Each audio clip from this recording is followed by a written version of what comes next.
Good day. So today I'm going to show you on this topic of sine rule, cosine rule, and area rule. I'm going to show you how to write down a certain side in terms of x and y. So if they say write down something in terms of x, for example, it means your answer must contain x. So maybe your answer will come out as AB is equals to 2x plus 2. You see, we've written it in terms of x, as opposed to usually our answer would come out as 2 root 3, just an example. So usually our answer will come out as whole numbers, but if they say, okay, not whole numbers but pure numbers, so usually what our answer would come out as pure numbers. But now if they say write it down in terms of x, it means your answer must contain x. Or if they say write it down in terms of y, it means your answer must contain y. So in this particular situation, they said write down AB in terms of x and y. So we're going to have to use the x and y so that our answer can contain x and y. So if we look at this triangle, you'll realize that there is only one angle, right? So whenever there is one angle, we know we have to use the cosine rule. But if there were two angles, for instance, if this was beta, if this was beta, then we're dealing with two angles. It means we have to use the sine rule. So in this particular case, we have to use the cosine rule because we're given one angle. So whenever we've got two sides and one angle, we know it's definitely the cosine rule. So the cosine rule says c squared is equals to a squared plus b squared minus 2ab cos c. Now, when it comes to substituting into the cosine rule, you should make sure that what is the subject of the formula must be the side that the angle is directly facing, right? So whether it is known or unknown, even if it is known, you still have to make it the subject of the formula. So it is not true that the unknown must be the subject, right? So it's not always going to be x squared, for instance. It's possible for the unknown to not be the subject. Maybe you might have 5 squared is equals to x squared plus something, right? So it's not a must for the unknown to be the subject of the formula. What must be the subject of the formula is the side that the angle is directly facing. So in this particular situation, the angle is directly facing AB. So we're going to say AB squared is equals to, I'm going to call this my A, this my B, right? So my A is going to be x squared, my b is going to be y squared, minus 2 times x times y cos. Our c in this case, our angle is theta. Alright, so if you look at this, you actually realize that there are no like terms, right? So if there are no like terms, it means we cannot simplify it further. But just remember, we're solving for AB squared, right? I mean, we're solving for AB, so now we need to remove the square so that we can remain with AB. So we're going to have to square root both sides. So when we square root both sides, our AB is going to be equals to the square root of x squared plus y squared minus 2 times x times y cos theta. Now notice we cannot go further, right?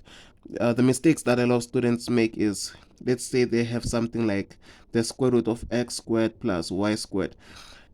A common mistake is to say, oh, the square root cancels the square and gives me x, and the square root cancels the square as well and gives me y.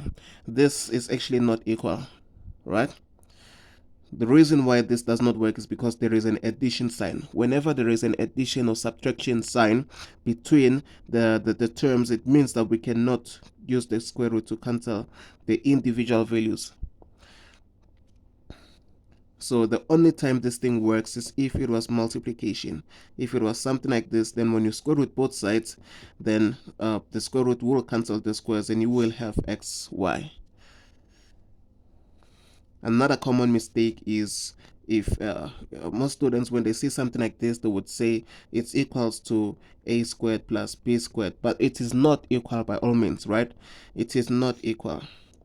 So when you see this situation, it just means the brackets double up, right?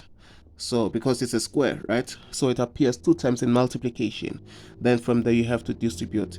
There is of course the shortcut, but it will not appear as what I wrote before, right? It is not equal to a squared plus b squared.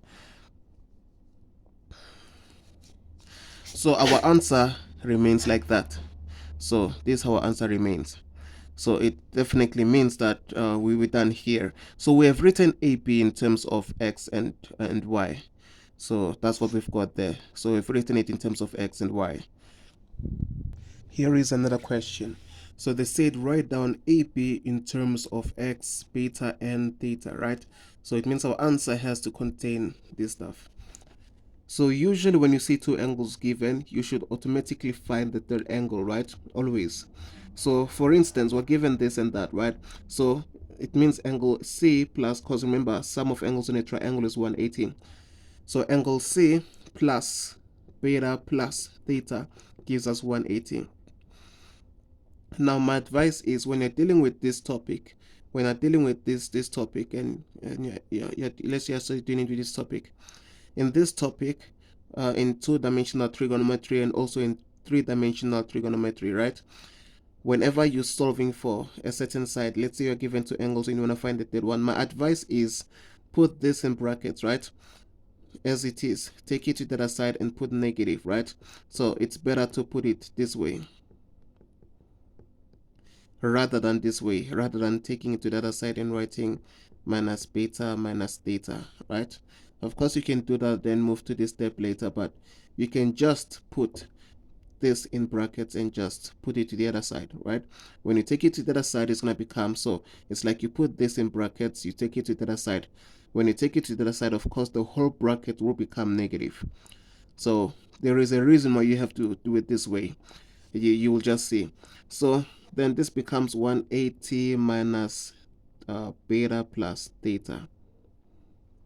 All right, so that's the third angle there. So now we're done with this part. Now we can find AB, right? So AB, which is this side, right? So we can use the sine rule. So it means, remember the sine rule says A over sine A is equals to B over sine B, right? So I'm gonna call this I'm gonna call my AB my A, right? So it's gonna be A over the sine of that angle. So it's gonna be AB, right? This AB over the sine of that angle, because this is directly facing there. So AB over the sine of 180 minus beta plus theta is equals to, I'm gonna call this my B. So it's gonna be my B over the sine of that, because this angle is directly facing X. So it's gonna be my B, which is X, right, over the sine of theta, because theta was facing that. So basically the sine rule just says this side over the sine of this is the same as this side over the sine of that, right? We can refer to any side. We can even say this side over the sine of this is the same as this side over the sine of that. So that's what we have there. So if you notice this is 180 minus an angle, right? And according to trig, right, according to the cast rule, remember the cast rule, when we have something like this, where we say all students take coffee or chocolate, up to you. Some people refer to it as cast, right? So it's up to you. So remember this stuff, and in quadrant 1 is theta, quadrant 2 is 180 minus theta, quadrant 3 is 180 plus theta, quadrant 4 360 minus theta, right? Now here we've got 180 minus, so we're taking this whole stuff as though it's one angle. That's why I put it in brackets, right? That's why I told you to put it in brackets, so that you can just get this stuff. So 180 minus theta, which is in the second quadrant. In the second quadrant, sine is positive, so it means that this will become, it just remains sine this stuff, right? So sine beta plus theta.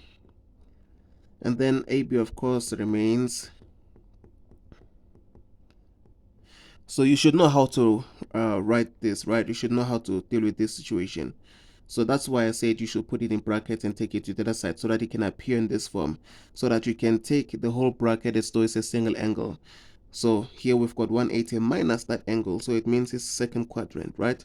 And in second quadrant, the sine is positive, so it means we can now remove the 180 and remain with the angle and make sine positive. If it was negative, then we would have put a negative there, but of course that is not the case. Okay, so let's continue. So when we continue, remember we're solving for AB, right? So when we're fractions, we have to cross multiply, right? So when we cross multiply, it means it's going to become AB sine theta. Always write the side before the ratio, right? So for instance, if we have 2 times sine theta, it's going to become 2 sine theta. So please do not write sine theta times 2. It's better to write the numbers in front of the ratios. So AB represents a length, right? Represents a number, so we write it in front of the ratio, which is equals to x times sine this, so x times sine beta plus theta. Now we're solving for AB, so we just need to make it the subject of formula. So it means we're going to divide both sides by sine theta. So divide by sine theta. So it means our AB will be equals to x sine beta plus theta all over sine theta. And there we have it. We end it here. In the grade 12 level, of course, we can go further with this using the compound angles and stuff. Yeah. But for now, we end here. Besides, even the question can say prove that AB can be written as this. So it means we'll end up stopping here. Yeah, so that's what we have for this example. Let's go to the next one. Here is another example. So they say write down BC, write BC in terms of theta and y, right? So let's look at this. As we can see, this line indicates that it's an isosceles triangle, meaning that both sides are equal. So if this be an isosceles triangle, it means that this is also y. And it also means that this is also theta. Remember, in an isosceles triangle, if this side is equals to this side, it means this angle is equals to this angle. Or even if we kind of turn it, if this side is equals to this side, then this angle is equals to this angle, right? You should know that, right? It's just like flipping this upside down in a way, right? So, or last example, if this side is equals to this side, then it therefore means that this angle is equal to this angle. So in an isosceles triangle, the base angles are always equal. So if this is theta, then this is also equal to theta. And by the way, we can even find the third angle now, right?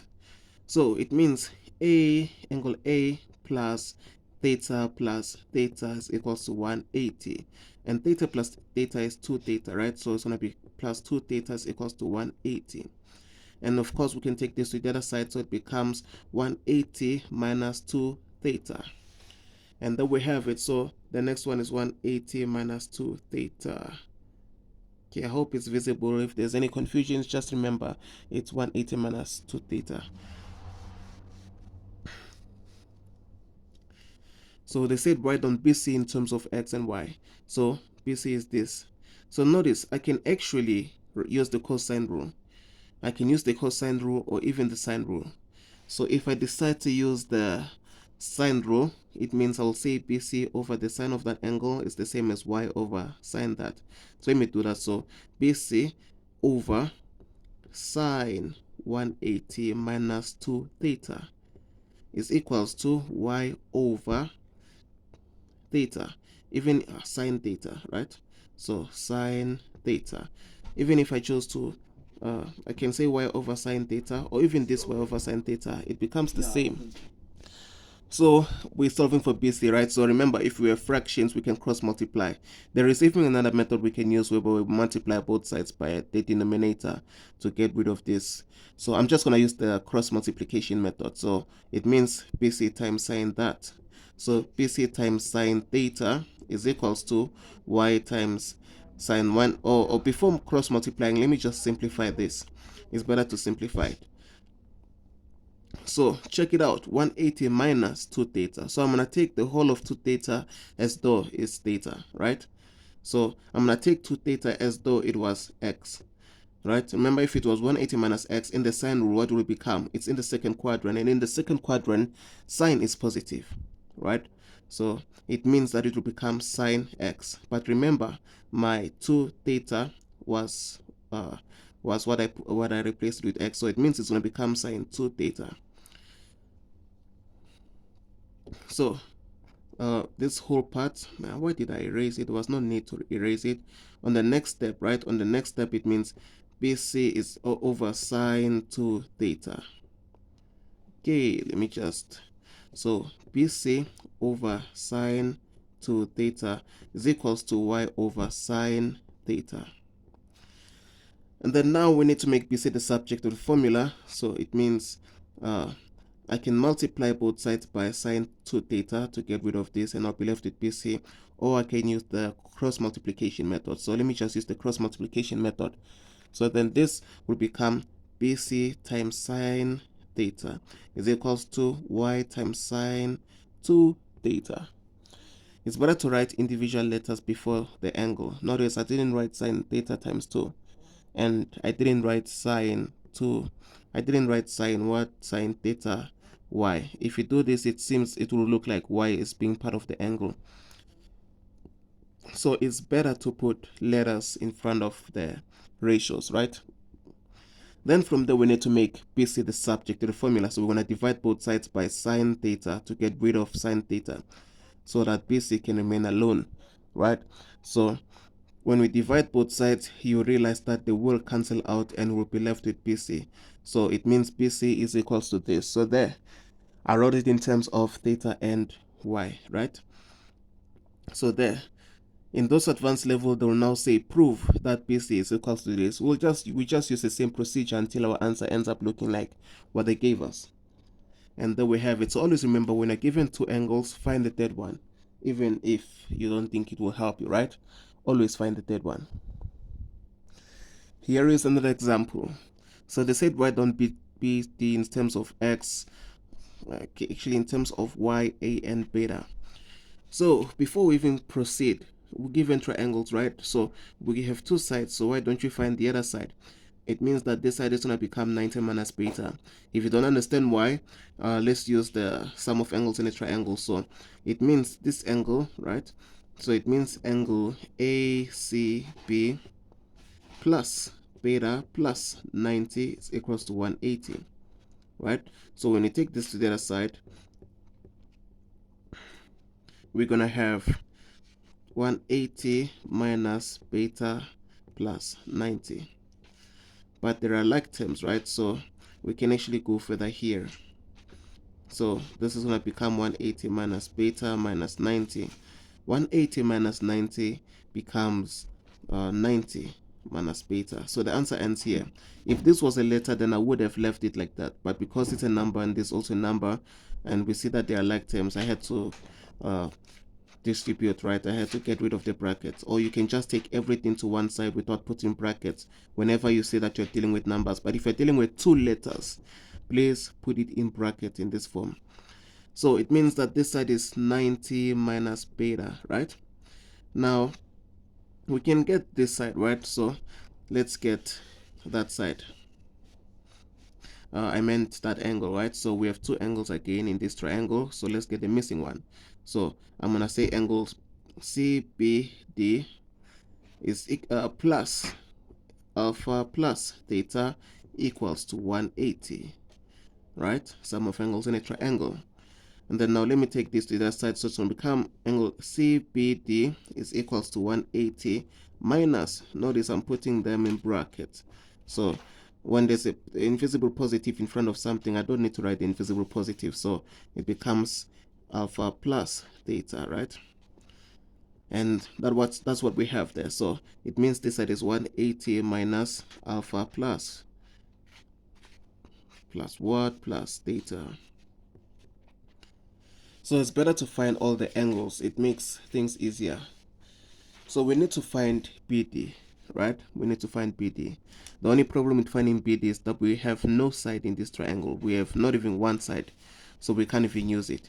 So we can't use the sine rule or even the cosine rule.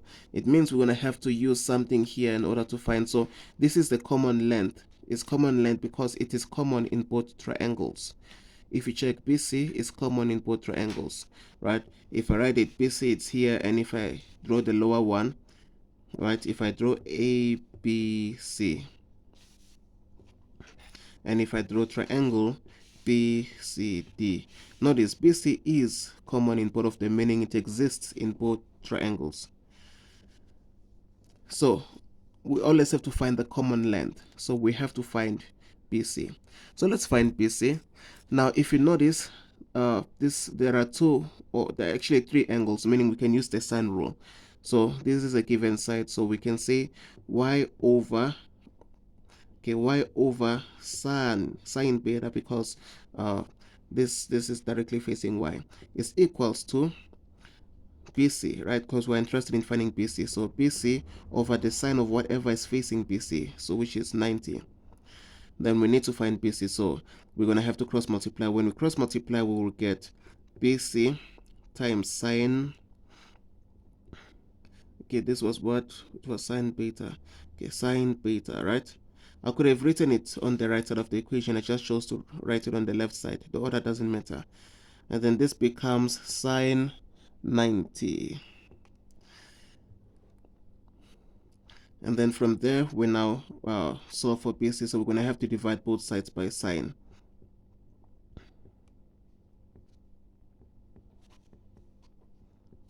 So when we divide, we'll be left with BC, which is equals to y sine 90 over sine beta.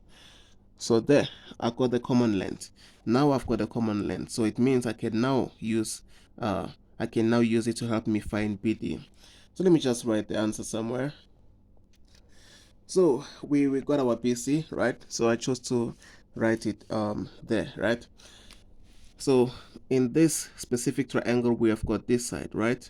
So we've got this side and we have got this side. In a way, it's unknown, right? So we can now say BD over the angle that is directly facing BD, which is sine alpha, right? And then it's equals to this side that we got, which is BC, over sine theta. Now we know the value of BC. BC is this stuff. So it means BD, or we can even substitute it later. Let me just make BD the subject of formula first. So we have to cross multiply, so it becomes BD sine theta is equals to BC sine alpha. When we divide both sides by sine theta, it means we're going to be left with BD is equals to BC sine alpha all over sine theta. So there we have it. Now we can substitute it back. So let me just create some space. So we had BD is equals to BC sine alpha all over sine theta. That's what we had there. So let me substitute it with that, right? So I know my BC.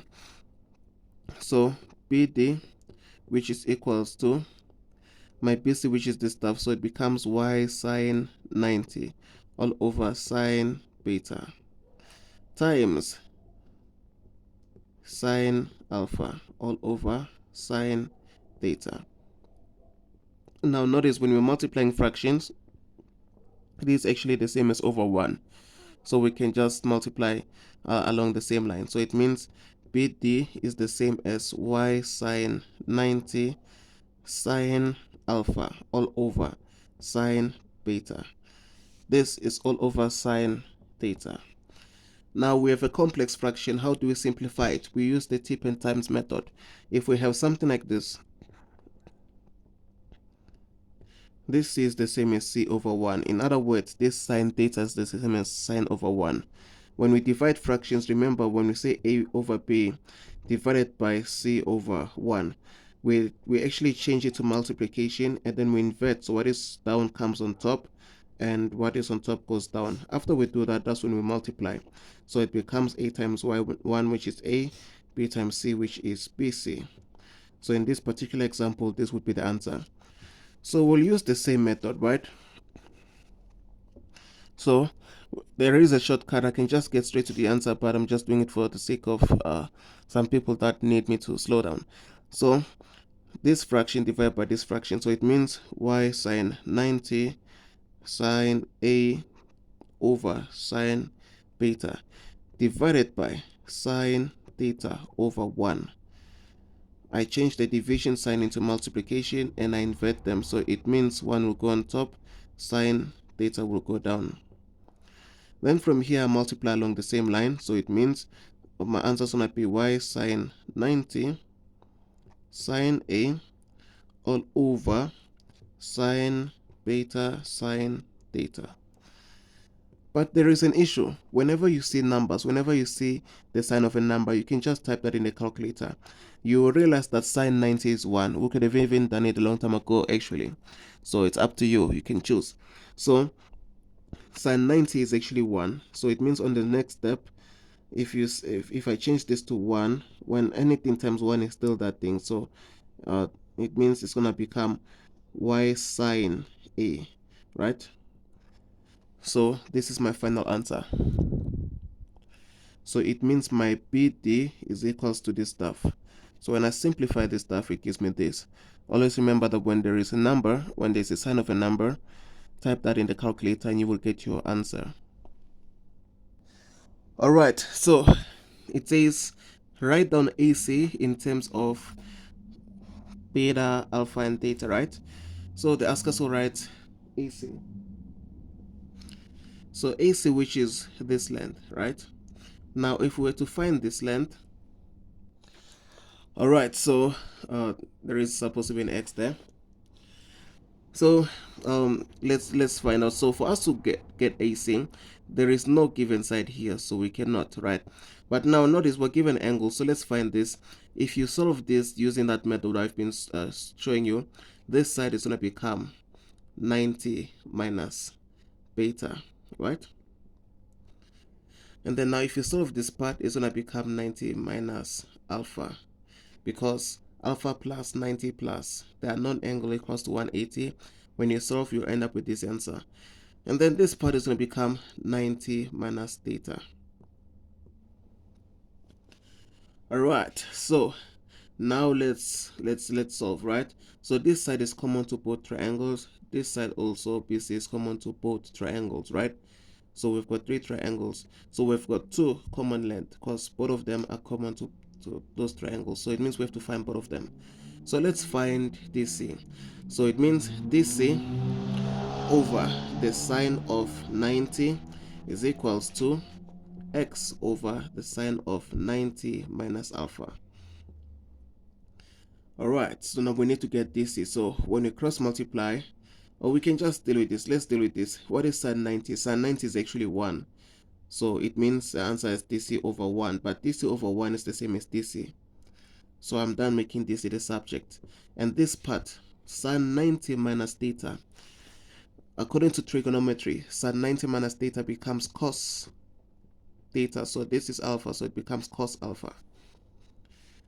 Then I'm done finding DC, right? So since I found DC, now in this second triangle, this side is now known, right?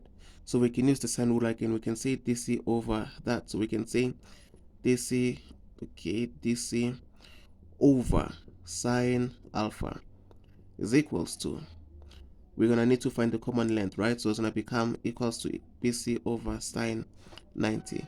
But we already know sine 90 is 1. So DC, okay, DC over sine alpha is equals to BC, right? Because BC over 1 will just become BC. Remember, sine 90 is 1. So we can substitute DC. So DC is x, right? Because this was DC. DC becomes x over cos alpha all over sine alpha, which is equals to BC. Now notice this part, when we use that method, right? X over cos alpha divided by sine alpha over 1, because this is the same as over 1, right? So we have a fraction divided by fraction. Then what do? On the next step, we say x over cos. This side work, right? They don't really care about this part. So this becomes 1 over sine alpha. Then we multiply. So x times 1 is x. Cos times sine, it becomes cos. It becomes cos A sine A. Or if you want, you can say cos sine A cos A. So the order doesn't matter. So this times this gives you this. So then we have it. We have dealt with this part. So it means our BC is equals to x over sine A cos A, right?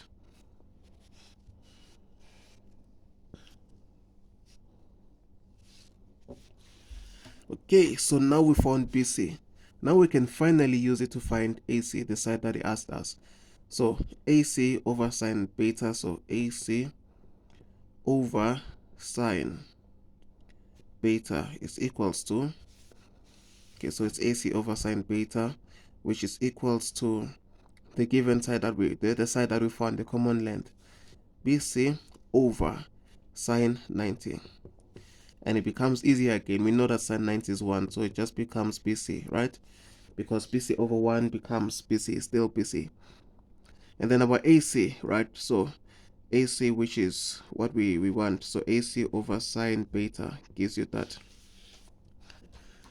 So they asked us to find AC, so we need to make it the subject of formula. So when we cross multiply, it becomes AC. 1 times AC is AC. This becomes BC sine beta. And then we know BC, right? So our AC, which was equals to, alright, so just in case you didn't see that part, so we said AC over beta is the same as BC, the common side, right, over sine 90. That's what we did here.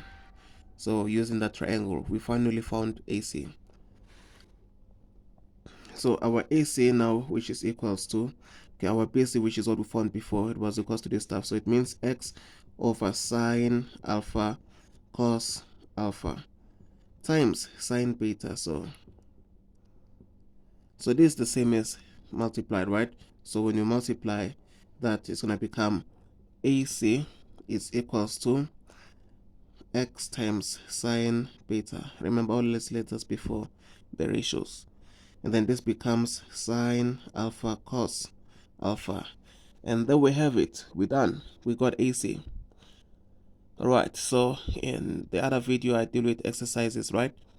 I'll deal with 6 exercises based on this stuff.